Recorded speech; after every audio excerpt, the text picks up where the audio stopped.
वो कहते हैं ना कि जैसी करनी वैसी भरनी। इंसान जैसा काम करता है उसे उसका फल भी वैसा ही मिलता है। अगर आपने अच्छे कर्म किए होंगे तो आपको उसका अच्छा फल मिलेगा और आपने बुरे कर्म किए होंगे तो आपको उसका बुरा फल मिलेगा।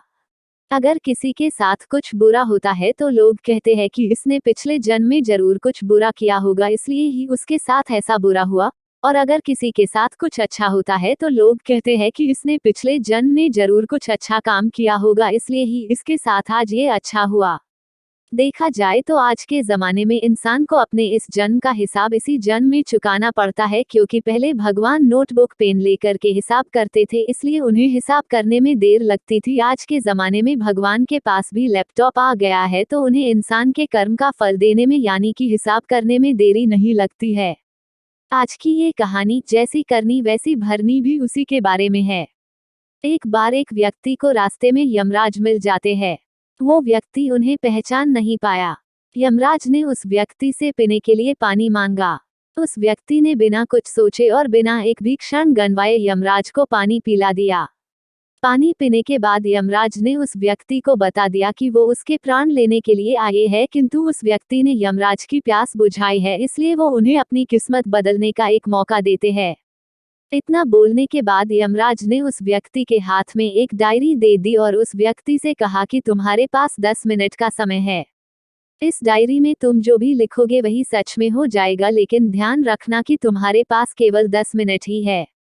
उस व्यक्ति ने डायरी खोलकर देखा कि पहले ही पेज पर लिखा था कि उसके दोस्त को लॉटरी निकलने वाली है और वो करोड़पति बनने वाला है।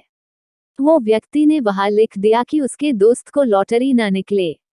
अगले पेज पर लिखा था कि उसका एक रिश्तेदार चुनाव जीतकर मंत्री बनने वाला है। उसने वहां पर लिख दिया कि उसका रिश्तेदार चुनाव हार जाए। इसी तरह वो पेज पलटता रहा और अंत में उसे अपना पेज दिखाई दिया। जैसे ही उसने कुछ लिखने के लिए अपना पेन उठाया कि यमराज ने उस व्यक्ति के हाथ में से डायरी वापस ले ली और कहा, ली वत्स, तुम्हारे 10 मिनट अब खत्म हो गए हैं। अब कुछ भी नहीं हो सकता है। यमराज ने कहा कि तुमने अपना पूरा समय दूसरों का बुरा करने में व्यतीत कर दिया और अपने आप को ही खतरे में डाल दिया। अब तो तुम्हारा अंत निश्चित है।